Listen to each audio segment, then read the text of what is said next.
Forbidden knowledge.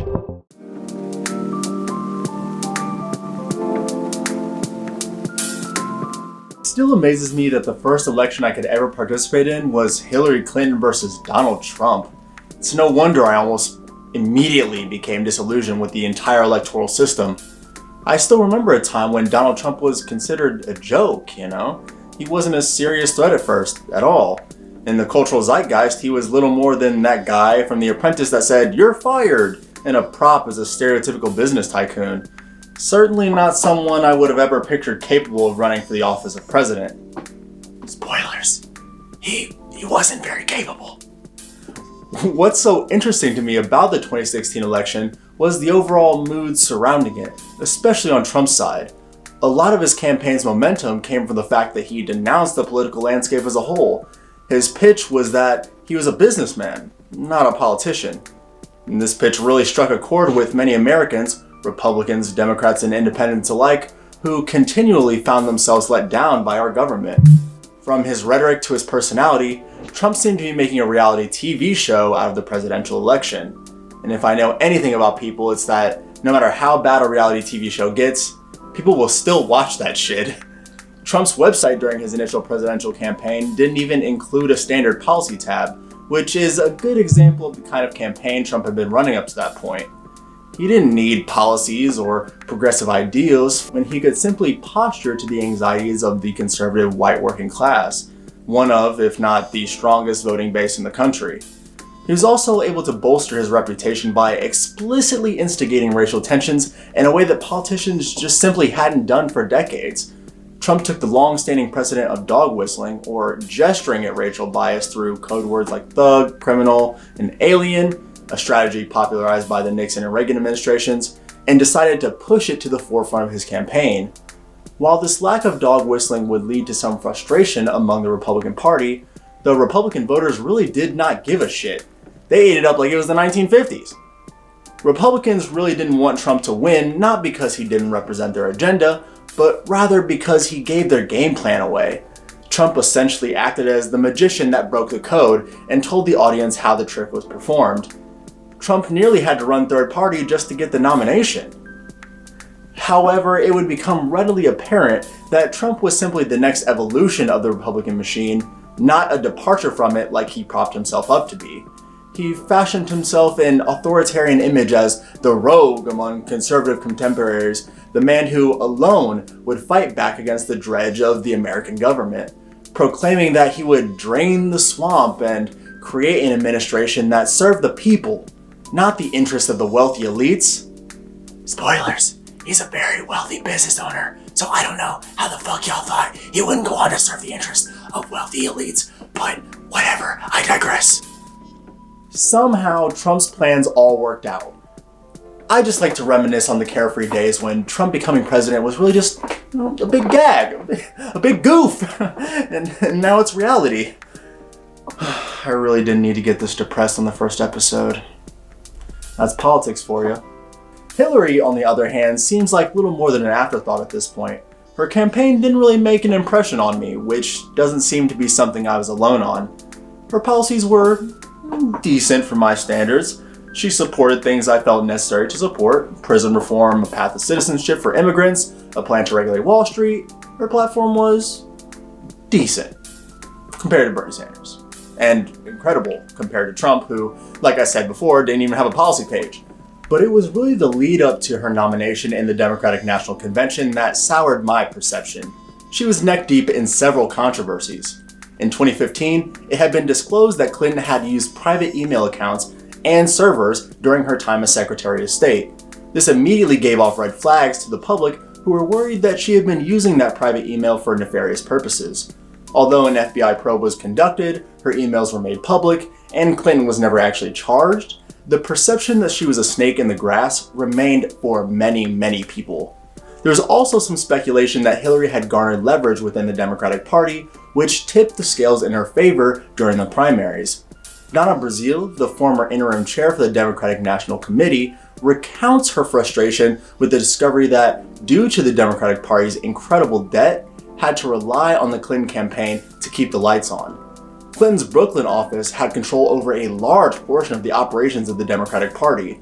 Although Clinton had made a vow to rebuild the party from the ground up through the creation of strong state parties, only around 0.5% of the total $82 million raised for Hillary's campaign actually went to these state parties. The smoking gun, if you will, came in the form of a joint agreement between the DNC, the Hillary Victory Fund, and Hillary for America. This agreement touted that in exchange for providing investments for the DNC, Hillary's camp would gain full control of the party's finances, strategy, and money raised. This wouldn't have been too bad to me had this come after Hillary's nomination. It's fairly standard for the nominee to take control of the party. However, this agreement had been made in August of 2015, 4 months before Hillary announced her candidacy and almost a full year before the Democratic primaries would even be held. This isn't necessarily illegal, but it was incredibly shady. What really sounded the alarm for me was the WikiLeaks scandal. This collection of nearly 20,000 pages of emails stolen from Julian Assange, Clinton's campaign chair, and released to the public. A lot of the subject matter of these emails were suspect to say the least. Clinton likened the political system to making a sausage, how it was always an unsavory process, but how you usually ended up where you needed to be by the end. She went on to say that if everyone is watching all the backroom deals, then people get nervous, and how maintaining a public and private position is important. Now that was very suspect to me. It would be ridiculous to say that politicians don't hold public and private positions, but that's the kind of thing making people disillusioned with the government. The people want, or at least I want, transparency and accountability from my elected representatives. And it was a toss-up in my mind if Clinton would really uphold those standards. There's more to the WikiLeaks scandal, but we could talk for literal hours about it, and it's not really the point of this particular video. Despite all of these scandals, at the end of the day, Clinton made the mistake of becoming complacent. There was a broad assumption that she was going to come out of this the first female president of the United States. I mean, how could she lose? To Trump, no less? It seemed almost done and done as soon as Trump became the Republican nominee. However, Clinton was the exact wrong candidate that threw her hat into the ring at the exact wrong time. The general political mood of the country was one that vehemently opposed the political establishment. This is a mood that both Trump and even Bernie Sanders leveraged then and now to vastly different degrees of success. In 2016, a freshly 18-year-old Jeru found himself between a rock and a hard place. It was a choice between the epitome of the establishment and the false condemnation of the establishment. If nothing else, this election was certainly representative of how low our political institutions had fallen to that point. I didn't vote for Hillary in 2016. And it probably goes without saying, but I didn't vote for Trump either.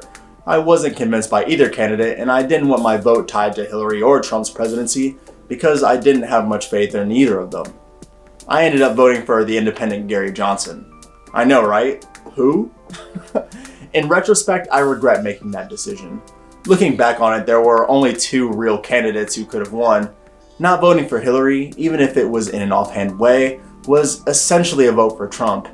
Hindsight being 2020, it appears obvious to me that Hillary would have been the stronger president.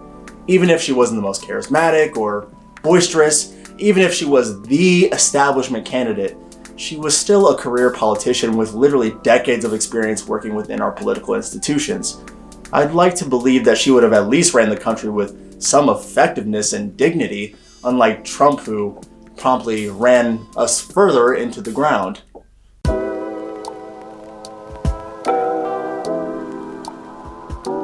Y'all, I'll be honest. I don't want to see another Trump term come to fruition. Even if it means I have to vote for I can't even say his name right now.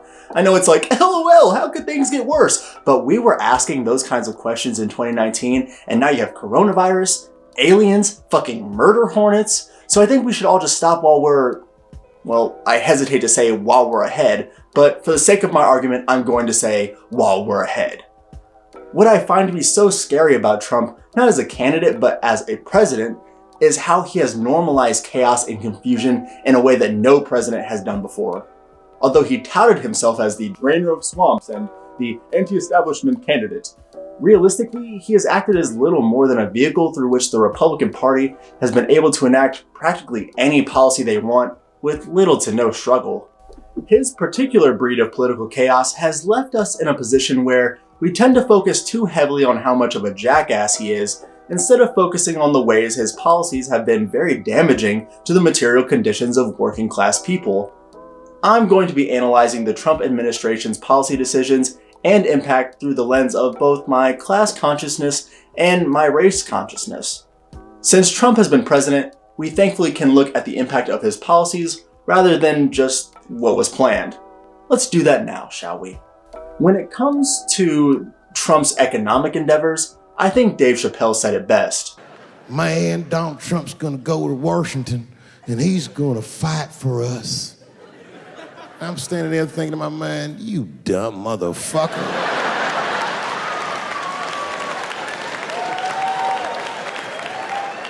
You are poor. He's fighting for me.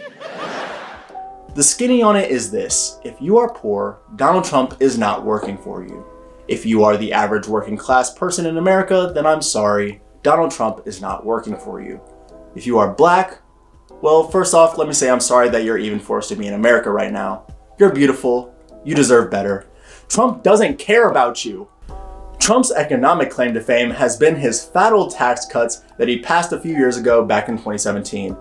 This tax cut did its job, securing corporations the biggest tax cut in US history.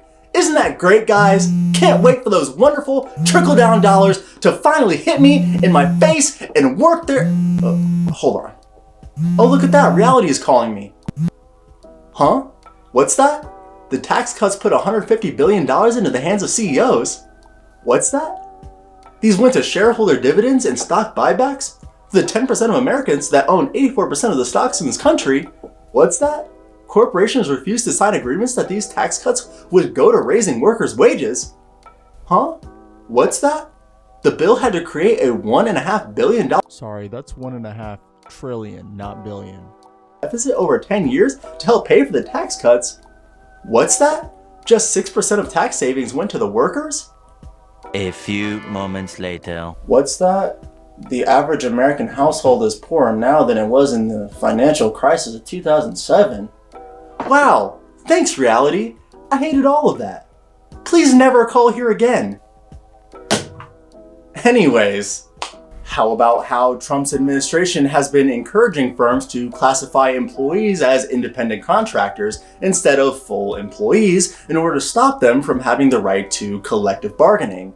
Or maybe even how he blocked the Fair Play and Safe Workspaces rule, which ensured that government contracts were only given to companies that did not violate workers' rights. Under that ruling, companies had to disclose their potential violations of federal labor laws if they wanted to work with the government. Now, fuck it. Let's just give billions of dollars to companies who don't pay minimum wage or overtime. Who even cares anymore? This is one of my personal favorites. Do y'all remember way back in the distant time of 2018 when Trump would not sign a bipartisan short-term spending bill because he was trying to force funding to pay for the border wall? Even going as far as to say that he would happily shut down the government, of which he did, for 34 days, effectively stifling $9.5 billion worth of compensation for federal employees. Wasn't that a fucking hoot?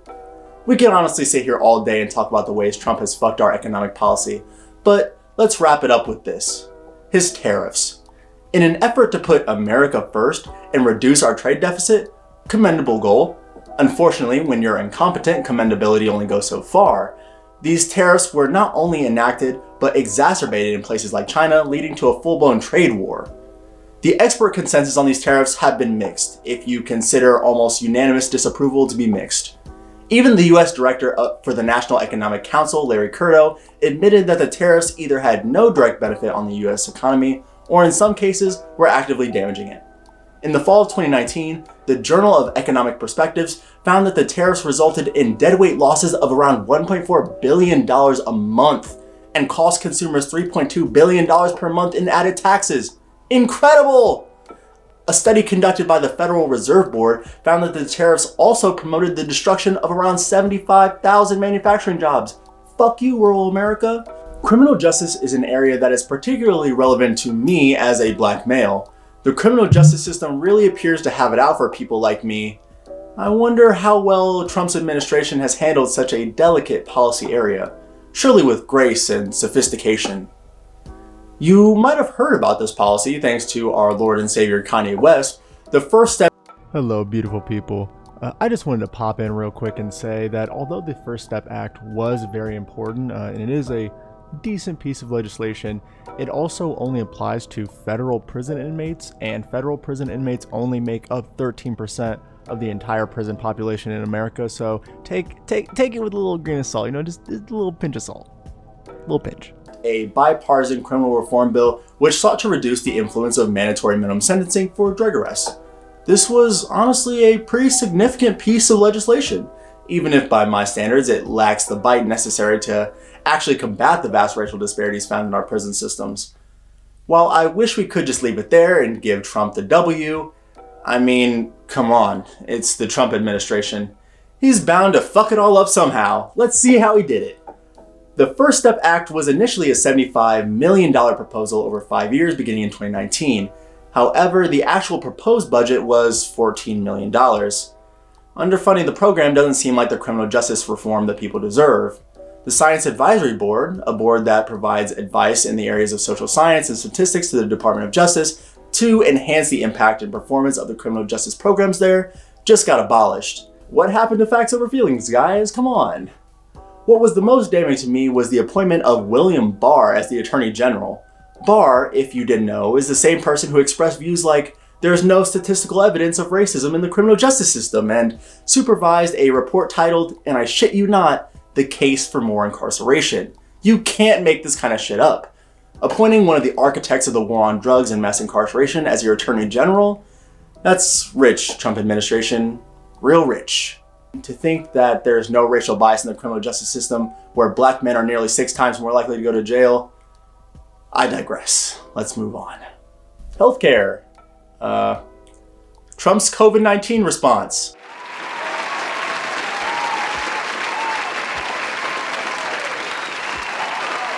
I can't believe how much I don't want to talk about Trump anymore. I mean, I can believe it. I hate him, but it's been draining expressing the ways he's fucked people like you and me over. I didn't even get into everything. I certainly didn't talk about the impact of his foreign and immigration policies. Those problems could take up a whole video by themselves. I'm just trying to make it apparent to everyone watching right now that Trump does not care about your interests in the slightest unless you're wealthy. And that's a problem with our whole fucking system, honestly. But I mean, we already knew that Trump was shit, right? The real question to me is Biden less shit? Yes. I just want to preface this before we get into Biden's policies and political history. I don't particularly like Biden, at all. He's certainly no messiah of socialist revolution. His decades-long stint within our government means that he has had his hand in more than his fair share of problematic policies. Biden was one of the progenitors of the war on drugs campaign. He served as head of the Senate Judiciary Committee, who, at the time, was responsible for the creation of the Anti-Drug Abuse Act, which created huge sentencing disparities between crack and powder cocaine. Crack cocaine sentences were harsher, which was so interesting to me considering black communities were more likely to use crack cocaine around that time. What are the odds of that? In 1994, during Clinton administration's war on crime, Biden drafted the $30 billion Violent Crime and Law Enforcement Act, which sought to reduce crime. Via employing more police officers, imposing stricter prison sentences including the highly detrimental 3 strikes rule, and building more prisons. Although Biden himself has criticized the 3 strikes rule, the bill was still one of the biggest contributors to the ridiculous rate of incarceration among black men and directly contributed to the proliferation of the prison industrial complex, or private prisons profiting from keeping their prisons filled. Biden has been pretty anti-drug across the board for better or much, much worse. I'd say his influence in criminal justice legislation and the impact they had on communities of color is one of the biggest detractions on his political record by far. In 2002, Biden voted to use force against Iraq in order to combat Saddam Hussein. This is something I would have held against him at the time, but even as early as 2005, he admitted that doing so was a mistake, and that the United States went in too soon, without sufficient force, and without any real plan. Although he has spoken out against it, I still feel like some responsibility must be taken on his part, considering the continued pursuit of war in the Middle East. The many drone strikes, courtesy of the Obama administration, really stick out in my mind here. Another area where Biden really gets to me is in respects to Latin America. He was one of the creators of 1973's Plan Colombia, a foreign and military plan fashioned to take down illegal drug trades across the border. This plan effectively established his identity as an anti-drug candidate. And as great as that goal was, it didn't really work. Cocaine flowed upwards more frequently and at higher prices than ever before. The Colombian army, now funded by the US government, was able to kill thousands of civilians by claiming they were guerrilla soldiers killed in combat. Look up the false positive scandal sometime. Shit, look up US intervention in Latin America in general sometimes. The stories you can read. Those were most of the things that stood out to me as particularly disgusting, but a lot of those policies were implemented decades ago. Surely the civic landscape has changed enough to sway where he is now. Biden doesn't seem like an outwardly bad guy, just a person trying to do what he thinks is right, no matter how deeply entrenched in the establishment he is. Unfortunately for us, our establishment's objectives are often disgusting. Even if Biden is not progressive enough to meet our standards currently, as much as I hate to say it, he is still the most progressive candidate in American history. More so than Hillary, more so than Obama. And it is for that reason that I think his policies would be more beneficial to the material conditions of the average person in this country as it stands right now. Some of Biden's current positions show the shift our country has undergone, even if it's only a shift from center to slightly left of center. I consider some of these policies the slightest bit penance for messing so many things up in the past, at least if we hold him accountable should he be elected. Take all of these with a grain of salt. We know how politicians can be about actually coming through. Let's see what Biden is proposing in his 2020 presidential bid. On the criminal justice side of things, I like what I see. Biden wants to establish an independent task force that would help law enforcement better determine when to make an arrest, when to charge someone, and for what that person should be charged for. The actual charge a person has against them can dramatically influence their sentencing. So having a separate task force dedicated to equity in that area is a solid place to start with sentencing reform. Biden proposes ending mandatory minimum sentencing at the federal level. It would still be up to us to make sure our local representatives followed suit. He even wants to eliminate the disparity in sentencing between crack and powder cocaine. Should have never happened in the first place with how obviously targeted it was, but better late than never, I suppose. To all you stoners out there, Biden doesn't want to legalize it federally. I'm sorry. It's just too much for his old heart to handle, I guess. But at the very least, he wants to decriminalize it and expunge all prior cannabis convictions, which makes me very happy. Many of my brothers could finally return to their families if that legislation ever came to pass. Something else that I feel doesn't get talked about enough that I'm really about is ending the use of cash bail. So many people are behind bars right now for no other reason than they can't post bail, and it's sad. The cash bail is inherently against one of the primary tenets of our criminal justice system, innocent until proven guilty, because you can hold someone who hasn't paid bail and is still awaiting trial. Those are just a few of the reforms that I really support. It seems like there could be some real progress here. Let's talk about immigration next. It's no secret that the Trump administration loathes immigrants, or at least brown immigrants, and the act of detaining and separating immigrant families has become a staple of the current term. Biden's plans seek to prioritize reunifying children with the families and ending the prosecution of parents for minor immigration violations. Biden also seeks to get rid of metering, a tactic used to limit the number of asylum applications accepted each day. This limiting of applications forces asylum seekers to sit and wait in border towns where they are often on the receiving end of exploitation and violence. One huge hit to immigrant populations in America was the Trump administration's repeal of DACA. DACA served to give youth who had come to this country temporary work permits, protection from deportation, and with a reinstatement from Biden's administration, eligibility for federal student aid programs like the Pell Grant. It seems like a no-brainer that this would be re-implemented since it was the Obama administration that initially established the policy in 2012. Again, those were only a few of the immigration referendums that I really enjoyed seeing when looking through Biden's policies. This is far from a comprehensive list. I'd like to wrap up with a short examination of Biden's labor policy moving forward. Biden actually has a surprisingly good standing with unions, having an 85% lifetime rating by the American Federation of Labor and Congress of Industrial Organizations. One of the things we highlighted with the Trump administration was how easing worker classification restrictions made it easier for employers to label their workers as contractors instead of employees. This could limit that worker's ability to organize with other members of that company. Biden specifically addresses this problem and proposed enacting legislation that would make worker misclassification a violation of federal, employment, and tax laws. Biden is also a strong supporter of the PRO Act, a provision that inflicts financial penalties on companies that violate worker organization efforts, ensures that workers can strike without fear of being fired, and ensures that collective bargaining within a company reaches the top franchisor who controls the wages, not just some middleman staffing agency. Biden even wants to go further than the PRO Act and hold company executives criminally liable for interfering in worker organization. And that's some good stuff. The ability for workers to organize and strike is one of the few ways regular people are able to leverage their collective power and see the outcomes they want from the companies they work for. Again, this is not an exhaustive list, but these are some of my personal highlights. You can find very extensive summaries of Biden's policies on his campaign website.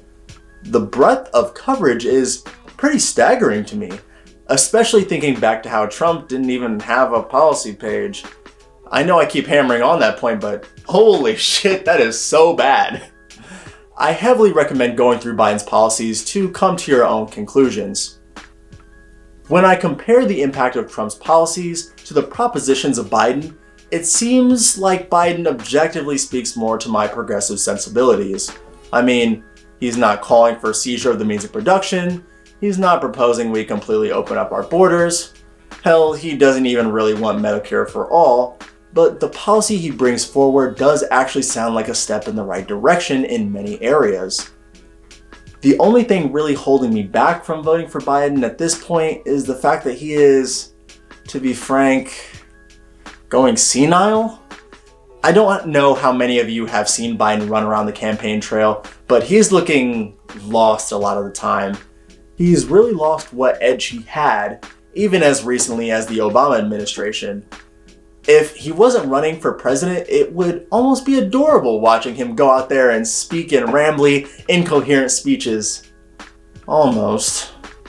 Still, something else feels off about voting for Biden. I just feel like we deserve so much better. What's going on, guys? Jared from the future, back once again. Biden literally just said, you are not black if you do not vote for him over Trump. And, talking about off. Maybe it's his political past, one that he does seem to be making strides to make up for. I don't know. It's frustrating. The feeling that comes with consistently having your expectations being met with mediocrity. I know we're most likely going to be stuck with Biden or Trump either way, and it is because I feel responsible for the outcome of this election, a feeling I didn't have in 2016, that come election day, I'll probably vote for Biden.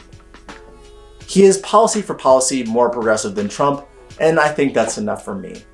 If I'm being honest with you, I imagine the Dems have been enjoying being able to just sit back this last term and not be held responsible for any of the actions of the government because, oh no, those dirty Republicans. I don't think that us not showing up to vote and Trump winning would be us teaching the Democrats a lesson.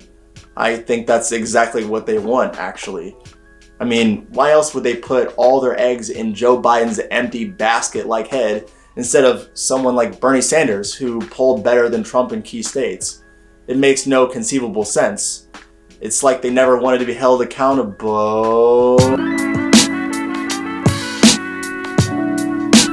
For those of you who haven't noticed yet, I wanted Bernie Sanders to win in 2020. I wanted him to win in 2016 too. He really seemed like one of the few career politicians who was doing it for the sake of everyday people. He represented a humanity that is far too often removed from our civic discourse and rarely seen in our current political landscape. His campaign being entirely community funded gave me hope that everyday people could form a coalition strong enough to stand up to parties backed by super PACs and special interest groups. Finally, we'd have a president who shows the people that we don't have to live this way anymore. I'm thankful that despite the sad state of our current political institution, there was someone really trying to pull us in the right direction. I'm sad this probably means the end of his bids at the presidency, but I believe the revolutionary spirit he fostered in the hearts of many people will live on. Or at least that's what I thought until this motherfucker endorsed Biden. I'm still convinced that voting for Biden is the best course of action given the current political landscape. But Bernie, I'm so disappointed in you, man. You're giving in to the DNC way too soon. Bernie's campaign suffered from an overabundance of respectability politics. Do you think Trump won due to respectability in 2016? People don't give a shit about respectability. No one respects the fucking government right now. Trump used anti-establishment rhetoric to fool people into thinking he wasn't a corporate shill just like everyone else. And it worked. I say worked, but honestly, our representative democracy has been skewed for so long. Did you know that if Did Not Vote was a presidential candidate in 2016, they would have won by an unequivocal landslide? It takes 270 electoral votes to become president. Did Not Vote would have had 471 electoral votes. As a percentage of eligible voters, Clinton received around 66 million votes compared to Trump's 63 million. Did Not Vote got 102 million votes, or not votes. That's 100 million people that Bernie could have brought to his side using the similar anti-establishment rhetoric. He had the grassroots movement to do so. He was building up momentum. But no. I'm ashamed to live in this country, y'all. In a country whose government will so blatantly pass policy after policy that negatively affects the working and lower classes of society, and will then turn around and blame them for the conditions of that oppression. If you are as mad about the current state of affairs as me, good. It's a shit show right now. No matter what the outcome of this election, we need to start organizing for 2024. We might have lost this fight, but we have not lost the war. We were as close as we've ever come to electing an honest-to-God socialist, or at least something close. We were this close! People are recognizing the cracks in our governing systems. This election represents a problem with our electoral system as a whole, that our winner-take-all, two-party system is at the crux of the imbalance in power and privilege. We need to fight with what we have, and what we have is a large base of people who really do believe in social progress. Even more so if you account for those who have become apathetic to the entire system. I think we on the left are much too slow to take advantage of that demographic. I believe people really do want to see large corporations getting taken down a peg. People want healthcare. People want agency. Am I sad that Bernie will most likely not become president? Yes, very much so. But that doesn't mean the fight stops here. If anything, it means it's just beginning. We are beginning to recognize the collective power we hold. The seat of president is just one of many positions that need to be secured.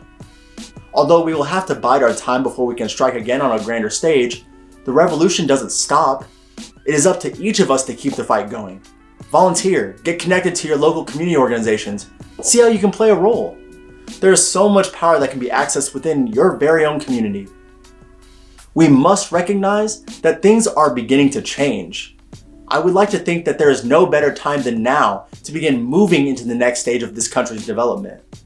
I really believe in the potential of the collective third party that takes into account those hundreds of millions of people who, like me, we're so unconvinced or unenthusiastic about our civic institutions.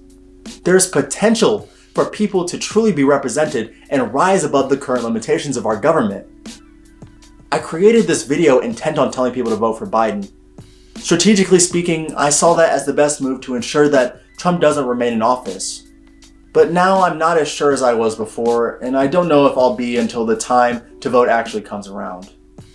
Undoubtedly, Biden has the better policies and would probably not be as shit a president as Trump, but at the same time, he's still so shit. No matter how progressive his policies have gotten, you can't honestly expect me to forget how many atrocities he's had a hand in committing, both in this country and overseas. This is a message to my 100 million people out there who stayed home and refused to vote in 2016. You shouldn't vote for Biden if you don't want to. I don't think I have the authority to tell you how to engage with your political institutions. However, as a civic leadership major, I know political advancement in our current system often requires making decisions that go completely against what we stand for. I know that it often requires incremental milestones to see the outcomes we want. I don't like Biden at all, but between the people we got, he might just be the milestone for now. Our revolution is not and will never be decided by the president for as long as the president is a caveat through which white supremacy and corporatism can operate. What we must not allow to happen is becoming apathetic to voting altogether. What we must do is take responsibility for the outcomes of our elections. There's more than just the president at stake. There's your state senate, House of Representatives, local judges, school boards, municipal and county positions, all kinds of positions where we are continually losing power to the establishment. Don't fall victim to the narrative that your collective power ends with the selection of the president. No matter who gets elected in whatever position comes November, we must hold them accountable. We must form a national coalition powerful enough to hold our elected representatives to their word. I mean, we certainly have the numbers to do so, right? I like to think so. Feels good to get all that off my chest. I think I really have come to accept this travesty of an election. Certainly not happy with it, but I can accept my place in it now. Maybe if we're lucky, we'll see a rogue third party rise up to take Bernie's grassroots platform and steal the election right out from under everyone's noses. I mean, I highly doubt it, but boy can dream. And that's all my soul has the capacity to take right now. I'd love to hear your thoughts about Bernie or bust as a political strategy. Do you think it has any serious bite? Do you think we should vote blue no matter who? Should we just say fuck it and start up a third party? If you're comfortable sharing, who are you voting for and why? Let me know in the comments below. I'm not sure quite what I want to cover yet next, but Jeff Bezos on track to become first trillionaire. Well, I know what we're going to be covering next. Before you go, if you find yourself constantly listening to those lo-fi beats to chill and study to, or you just really like music production, check out our other member of the collective, JD Andre, as he takes you through his Soul Space sessions. Come hang out with me on Twitch every Monday, Wednesday, Friday, and Sunday at 7 p.m. and on all social media platforms at We The Third World. Feel free to hit that subscribe button to join the collective, and we'd love for you to share this video to get the discussion spreading. I'll see you beautiful people next time. Peace.